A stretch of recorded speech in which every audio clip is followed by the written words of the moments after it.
There are shadows in our world that don't belong to anything we can name. People cross paths with them by accident. A flicker in the dark, a shape in the sky, a presence that shouldn't exist.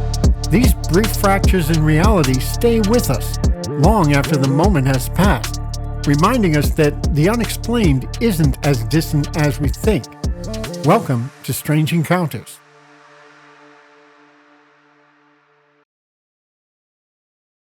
When I was 15, I had an experience that I've struggled to explain ever since. It came to me like a dream, but it never felt like one. I remember waking up in a white room, lying on a table. I wasn't restrained, and strangely, I wasn't afraid. Everything felt calm, almost familiar. There was a being beside me, pale gray skin, a smooth, hairless head, and large, dark eyes. A classic description, the kind people always associate with grays. It was performing some kind of procedure on my right thigh. I watched as it inserted what looked like a small chip beneath the skin. Even then, I didn't feel panic. It was as if I somehow knew this being or trusted it. But as the procedure continued, a deep heat washed through my body. My heart started pounding, harder and faster. I remember telling it that it was starting to hurt. The being paused, almost in a clinical way, and said that if it continued, my heart wouldn't be able to handle it. Whatever it planned to do next stopped right there. After that, it let me leave the room. I walked into the front section of what I can only describe as a craft. The space opened up into a wide viewing area with tall, sweeping windows, almost floor-to-ceiling glass. In the center was a small control panel, dimly lit. Up close, the being's skin looked different from what I expected. Not dry or leathery, more like a smooth, wet sheen, but without actual moisture or beads of liquid. When I looked out through those massive windows, I realized we were flying. Below us were the lights of the city, laid out like a map at night. I remember thinking how incredible it looked, almost like riding high on a Ferris wheel. And then I recognized my own neighborhood, and then my house. The next moments are unclear. It felt like I somehow phased back down through the roof and walls, and then I woke up in my bed as if nothing had happened. For years, I tried to convince myself it was just a dream. But later that day, I checked the exact spot on my thigh where the being had inserted the chip, and there was a fresh scratch. Not enough to be proof, but enough to make me wonder. The memory has stayed with me ever since. I've always been afraid to tell anyone, and I still find myself wondering, why me? And if what I felt really was a chip, is it still there? After all this time, I still don't know what happened or why, but the experience has never faded, and I've never stopped looking for answers.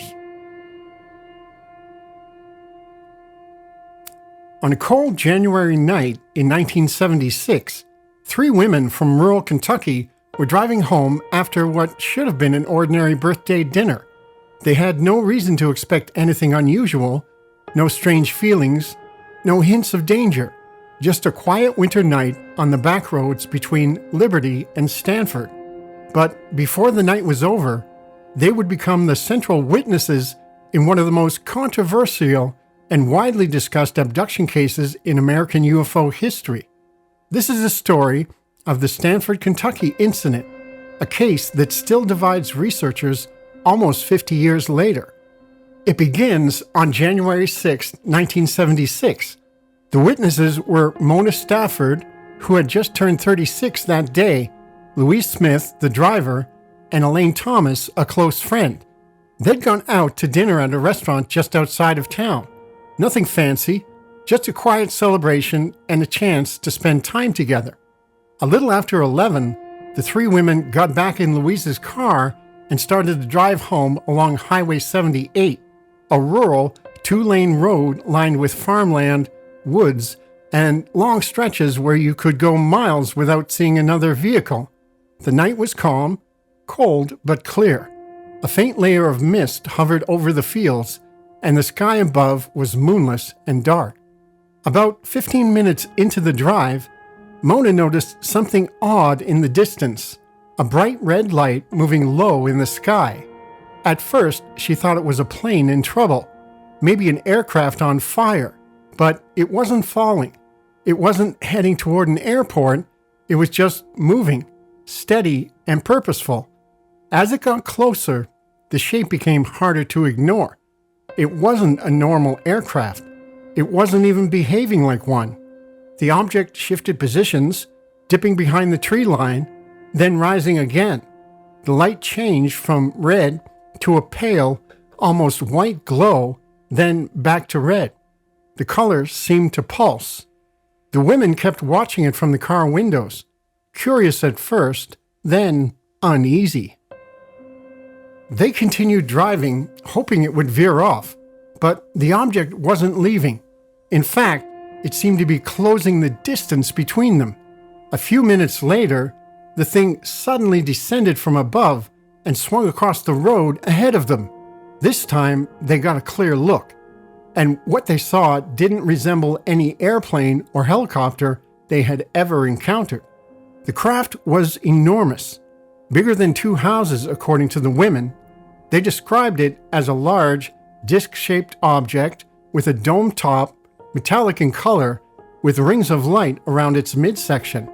The underside glowed with a pale blue-white luminosity that lit up the pavement below it. Louise hit the brakes. The car slowed, but the engine began to sputter.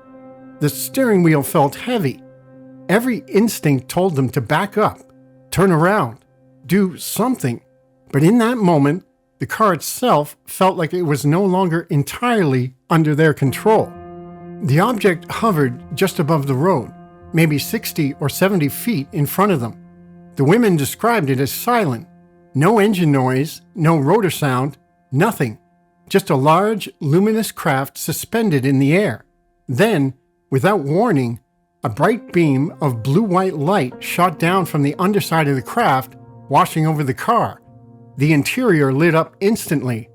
The women felt a burning sensation on their skin, especially the backs of their necks and their faces.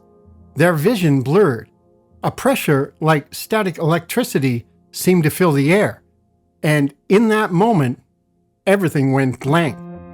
The next thing they remembered, the car was farther down the highway, moving again. The beam was gone. The object was nowhere in sight. And the 3 women were left in complete confusion, trying to understand how they had gone from staring at a massive craft filling the road to suddenly driving in the darkness as if someone had hit a reset button. At first, they thought maybe they had panicked and fled without remembering it. But when they arrived back at Louise's house and checked the clock, something didn't add up. The trip should have taken them no more than 45 minutes. Instead, they had been gone for more than 2 hours. Inside the house, the strangeness continued. The women felt nauseous. Their eyes were burning. Their skin felt raw, especially around their shoulders and necks. Each of them had a bright red mark, almost like a burn, on the back of their necks. Their watches and clocks began behaving strangely, running too fast or too slow. This wasn't a simple case of being frightened by a strange light. Something had happened to them, something physical. Over the next few days, the women grew increasingly anxious. Sleep was difficult. Loud noises startled them. One of them refused to drive at night ever again. Their families encouraged them to file a police report, but when they contacted local authorities, they were brushed aside. It was the mid-1970s. Claims of alien interference weren't exactly taken seriously in rural Kentucky, but someone was interested. Within days, word reached a group of civilian UFO investigators who had studied similar encounters across the country. They interviewed the women separately, then together, trying to test for inconsistencies, but the core details remained consistent. The same craft, the same beam of light, the missing time. The investigators arranged for the women to undergo polygraph tests. All 3 passed. Eventually, they were referred to Dr. R. Leo Sprinkle, a psychologist known at the time for studying UFO-related trauma. Under controlled hypnotic regression, the women recalled fragments of what they believed had happened during the missing hour and a half. Their descriptions were fragmented, emotional, and disturbing. Sensations of floating, bright lights, and shadowy figures examining them. Though these memories came through hypnosis, a method widely debated and sometimes unreliable, the fear behind them felt real. The investigators noted the women did not seek publicity, did not profit from the story, and in fact seemed embarrassed to discuss it at all. It also turned out that other residents in the surrounding counties had reported strange lights in the sky that same night. Independent witnesses who had never met the 3 women. Despite this, no physical evidence was ever recovered. No official investigation was conducted. There were no photographs, no radar data, no tangible proof beyond the testimony of the witnesses and the physical symptoms they described. Over time, the Stanford case faded from mainstream attention, becoming one of those stories that lives on in UFO archives, discussed among researchers, debated endlessly, but never resolved. And yet, the case remains compelling for one simple reason. These 3 women were ordinary people, not seeking attention, not looking to make headlines. They reported something terrifying because they couldn't explain it, and because it changed their lives in ways they couldn't ignore. The burns, the fear, the missing time, none of it fit any easy explanation. Maybe it was an experimental aircraft, maybe it was a shared psychological event, or maybe, as the women always believed, they encountered something truly unknown on that dark Kentucky highway. Nearly 5 decades later, their story remains one of the most detailed and unsettling abduction reports on record, a reminder that even the most ordinary night can hold something extraordinary lurking just beyond the headlights. Long before the word Roswell became a cornerstone of UFO history, there was another story, one that quietly circulated for decades, whispered more than reported.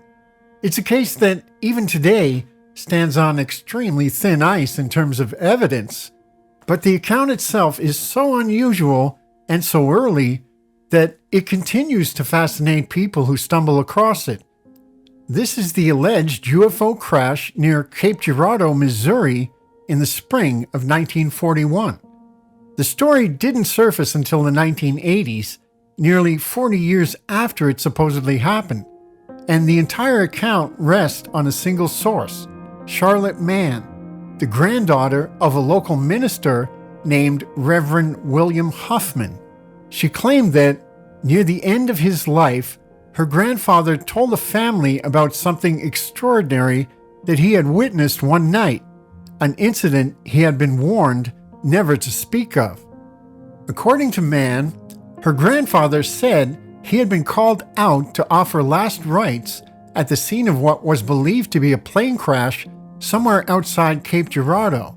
When he arrived, he found not a wrecked aircraft, but a shiny metallic disc, partly damaged yet unmistakably structured. Around it stood a mix of local officers, firefighters, and what appeared to be federal or military personnel who had arrived quickly and taken control. Mann said her grandfather described 3 small bodies lying near the craft. Not human, but humanoid. Small frames, large heads, odd facial features. In other words, matching what people would later describe in post-Roswell accounts, except this was years before Roswell occurred. Inside the craft, Reverend Huffman supposedly saw what he called a metal chair with dials and gauges, something that looked advanced but unfamiliar. He claimed that the military personnel on site took photographs, and at one point, an officer turned to a camera operator and said, "Get this one, it's better." And here's where the story takes another leap. Charlotte Mann said that her family once possessed a photograph, a black and white image showing two men holding up the body of a small being. She said her father kept it for a time, and then it simply vanished. No one knew what happened to it. No copy was ever released to the public. No negative, no print, no measurable evidence of any kind has ever surfaced. That missing photograph is central to the story, yet it remains nothing more than a memory of a memory. Now, here's the important part. As interesting as this tale is, there is no documentation at all to support it. No newspaper articles from 1941, no police or fire department logs, no military records, no independent witnesses. Even the location of the alleged crash site has never been verified. Everything we know comes from one person, recounting what she says her grandfather told her decades earlier. From a research standpoint, that's about as fragile as a story can get. But the timing is what makes it so intriguing. If true, it would mark one of the earliest UFO crash recovery stories in American history, predating Roswell by 6 full years. It would also place a structured craft and non-human occupants deep into the early 20th century, long before UFOs had entered popular imagination. Of course, without evidence, we can't elevate this to anything more than an unverifiable family story. But it's a story people continue to discuss because it feels like a missing chapter, a rumor of something that might have happened just before the modern UFO era truly began. Whether Reverend Huffman really saw a downcraft from somewhere else, or whether this was a tale reshaped through years of memory and retelling, we may never know. Unless that mysterious photograph ever surfaces, and at this point that seems unlikely, the Cape Girardeau crash will remain what it has always been, a strange, early legend hovering in the shadows of UFO history. On the night of April 24th, 1950, a violent storm had just rolled through the Italian countryside. For most people, the end of a spring thunderstorm is the moment when you breathe again, when the wind calms, the rain stops hammering the rooftops, and the world settles into that strange quiet that always follows the chaos. But for one man, that calm was about to be shattered by something far stranger than thunder. His name was Bruno Facchini, a 40-year-old factory worker. He lived on the outskirts of a small town in Italy, near a stretch of open terrain crossed by a high-voltage power line, one of those big transmission lines held up by steel pylons. It was late, just before 10 p.m., and with the storm finally dying away, Facchini stepped outside to get a breath of cool evening air and maybe enjoy a cigarette before bed. But then something caught his eye. Far off in the dark, maybe a few hundred meters away, he saw a sharp flash of light. Not lightning, not anymore. The storm was gone. This was something else, something controlled, something mechanical. Facchini immediately thought it must be an electrical malfunction. After all, that power line nearby had just taken a beating from the storm. Maybe a transformer had blown, and if it had, well, someone might get hurt. So he did what any practical worker of that era might do. He walked toward the light to check it out. As he approached the area beneath the power line, everything looked normal. No fallen cables, no sparks, no damaged metal. He was about to turn back when the flash came again, this time a little further off, deeper into the darkness. So he kept walking, and that decision changed the rest of his life. When Facchini reached the source of the light, he stopped dead in his tracks. In front of him was a massive, shadowy object, something he described as a semi-spherical craft, like a ball with the top flattened, resting on the ground. It wasn't touching the earth directly. Instead, it sat supported by a small external staircase held up by two metal braces. The craft's surface wasn't smooth, the way flying saucers are often depicted, Facchini said it was covered in a regular pattern of grid-like squares created by intersecting horizontal and vertical strips of material. At the top of the staircase, there was a rectangular doorway, wide open and glowing with a strange greenish light. And standing around that staircase were 3 figures. One was on the ground near the base of the steps, another stood halfway up, and the third, this was the one creating the sparks, was standing on a pneumatic lift, working on the outside of the craft, performing what looked like welding on a bunch of external pipes. Facchini watched the scene in stunned silence. These figures, they weren't human. Not exactly. They wore full body suits, almost like diver suits or protective engineering gear. Over their faces they had transparent masks, and behind the clear visors he could see pale, almost luminous faces. Their skin was extremely light, nearly white. Inside the masks, he thought he saw liquid, like the faceplate was filled with fluid around their facial features. Their height was around 1.7 meters, or roughly 5 feet 7 inches, essentially human-sized. Their bodies were humanoid, their hands, their posture, even their movements looked human enough that Facchini initially assumed they might be military pilots working on a crashed experimental aircraft. Maybe that's why, without thinking, he stepped out of the shadows and spoke. He asked politely if they needed help. And that's when everything changed. The figures froze. They looked at each other and began making low, growling, guttural sounds, completely unlike any language Facchini had ever heard. One of the beings nearest the ground reached toward its chest, grabbed a device hanging around its neck, and aimed it directly at him. Before Facchini could react, a beam of energy shot out, striking him squarely in the back. It knocked him off his feet, sending him crashing to the ground. He wasn't unconscious, but he was stunned, terrified, and unable to fight back. As he lay there, he watched the 3 beings retreat up the staircase into the craft. The open hatch slammed shut. The low humming sound he'd heard earlier grew louder, much louder, building to a deep, resonating vibration. Then, in a burst of speed, the craft lifted off the ground and shot into the sky, disappearing into the night. And suddenly, the clearing was silent again. The next morning, Facchini returned to the site. Whatever he'd seen, whatever had happened to him, it had left physical traces behind. On the ground, arranged in a perfect square, were 4 circular impressions, each 1 meter in diameter and each spaced 6 meters apart, exactly the kind of landing marks a 4-point craft might have. The grass in several areas was scorched, as though exposed to intense heat, and scattered among the burned patches were strange fragments of metal. Facchini collected a few pieces and later gave them to investigators. Chemical analysis determined they were made of an anti-friction alloy, not exotic, but unusual enough that its presence still raised questions.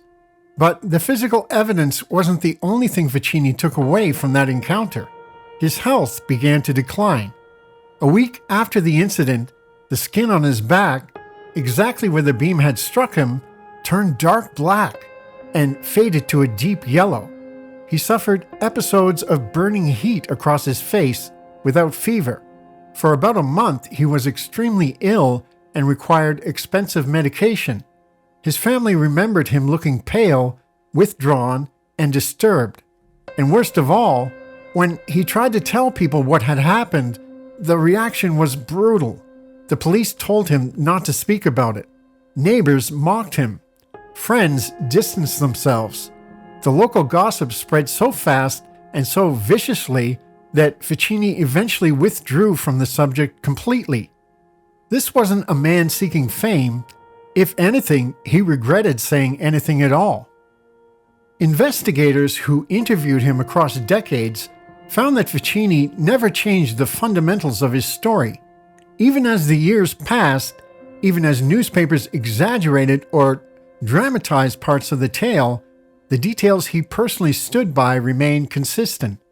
And although some skeptics suggested the craft might have been an experimental aircraft from one of the region's airports, the technological details he described, fluid-filled visors, anti-gravity-like lift, energy weaponry, and a grid-patterned spherical hull, don't align neatly with any known aviation technology of the era. Maybe Facchini encountered something advanced and human. Maybe he encountered something not human at all. Or maybe he stumbled onto a story that will forever sit at the border between reality and legend. One of those rare cases where physical evidence exists, but the truth remains just out of reach. Whatever the explanation, one thing is certain. The life of Bruno Facchini changed the moment he walked toward that strange green light in the night, and more than 70 years later, his encounter is still considered one of Italy's most mysterious and unsettling close encounters of the third kind. Encounters with the unknown seldom leave things the way they were. They linger, in memory, in doubt, in the quiet moments afterward. If you've had your own brush with the unexplained, I'd like to hear it. Thanks for joining me, and as always, keep looking up.